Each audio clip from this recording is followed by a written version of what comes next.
Welcome to the Pilot Safety Briefing on Red Creek, presented by the Arizona Pilots Association. The Arizona Pilots Association and the Recreational Aviation Foundation are partnering to advance backcountry aviation in Arizona, and every pilot plays a part in our success. And don't forget that our success is your success and opportunity to enhance your flying experiences. Each of your backcountry flights makes you an ambassador to the non-flying public and to the land managers responsible for the airstrips we enjoy. Please do your part by practicing the Aviators Code of Conduct. We want to be the friendliest and most helpful recreational users the land managers experience.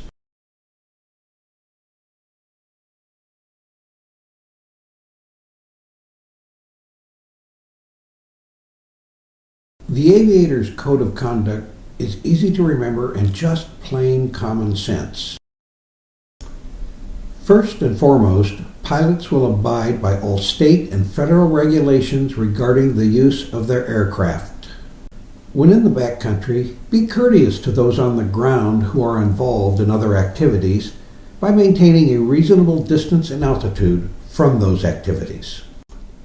Be familiar with wildlife refuge boundaries as well as the seasonal areas of wildlife congregation so you can avoid inadvertent low-level overflights. Avoid putting potential stress on wildlife and get the appropriate permissions when required prior to using a backcountry airstrip. The producers of this video and the U.S. Forest Service discourage the use of Red Creek Airstrip, although we know some pilots will attempt to visit to Red Creek. Pilots visiting Red Creek must know their personal limitations and their aircraft limitations prior to visiting. Proper training is a must. If you are one of these pilots, please let someone know where you are going and when you expect to return. Don't forget to put your survival gear in the aircraft. Another pilot obligation when flying in the backcountry is to practice good wilderness flying ethics. Keep the noise signature of your aircraft to a safe minimum and practice leave no trace camping. If you fly it in, fly it out. Avoid very early morning departures unless flight safety demands a deviation, and be courteous to other users in the area. Please don't use these airstrips for training purposes or bragging rights. Many hours of negotiations and work go into each backcountry airstrip, and the trust is earned through fulfilling our commitments to the land managers. A few rogue pilots can destroy this trust and undo our backcountry efforts that have taken years to get to the place we are in today. On the other hand, honoring these agreements will go a long way towards these efforts and help with the opening of new airstrips. So please, take the time to know the land manager's vision and rules for each airstrip that you visit. Red Creek is an uncharted and unmaintained airstrip. Any use of the Red Creek Airstrip is at the pilot's own risk. Personal injury and aircraft damage are a real possibility.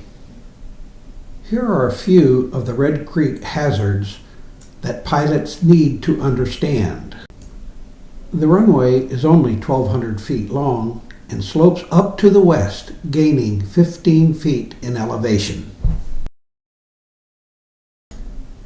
It is a one-way in and one-way out airstrip.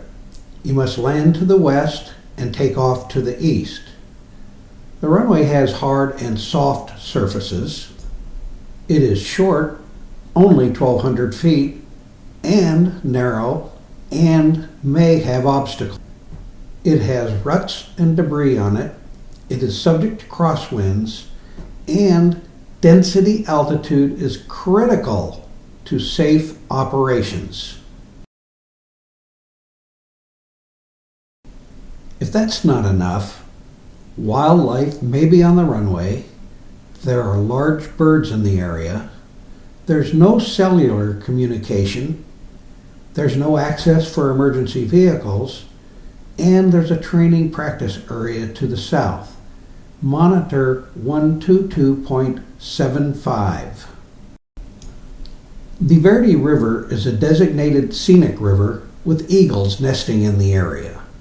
Keep your eyes outside of the cockpit and minimize your flight over the river.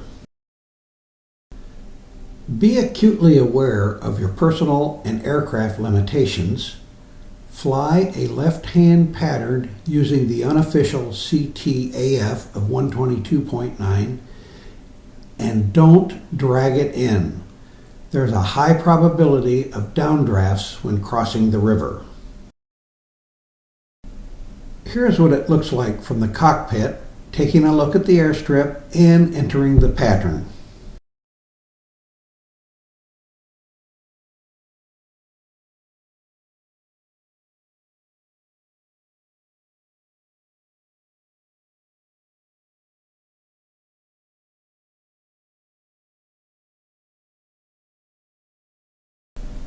The aircraft is turning downwind after crossing midfield.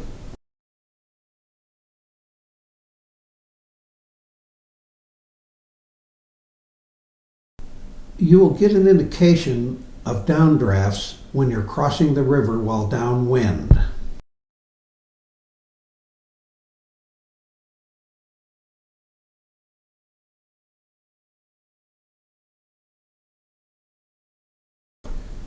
The aircraft is now turning left base for runway 24.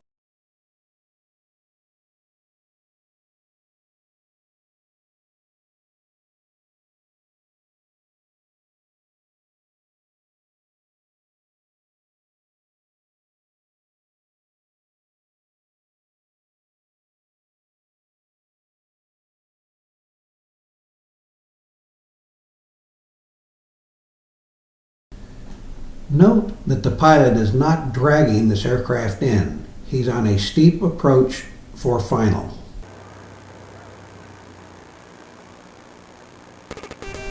The first 100 feet or so of the runway is rough, and note he has extended his landing zone just a bit to avoid it.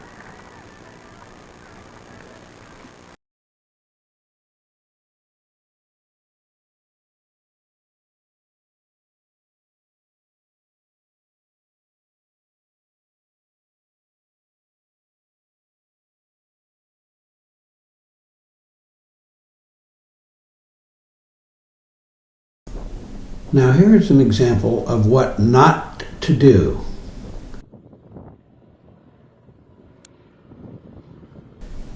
The pilot was dragging this aircraft in at a very low speed, and I wonder what would have happened had he experienced a downdraft when crossing the river.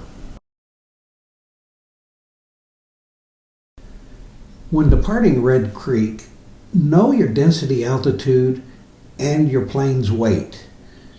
A good rule of thumb is to have 70% of your rotation speed by midfield and know your departure path in advance. If you have not achieved 70% of your rotation speed by midfield, abort the takeoff immediately.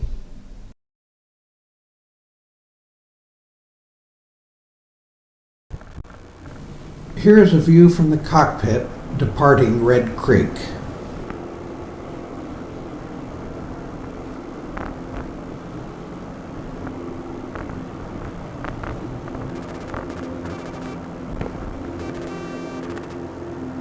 Note that there isn't much runway left when airborne. Be sure to check density altitude prior to departing Red Creek.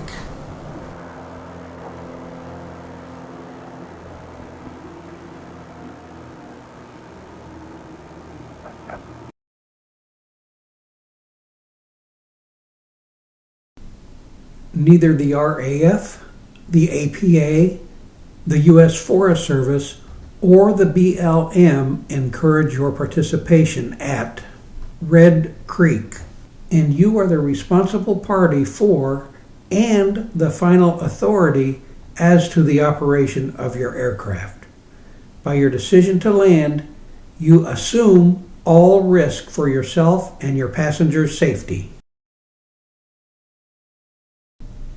Conditions at Red Creek change daily, and the information contained in this video may be inaccurate and must not be used for navigation or aviation decision-making. Additional safety information and our Red Creek safety brochure can be downloaded from our website at www.azpilots.org.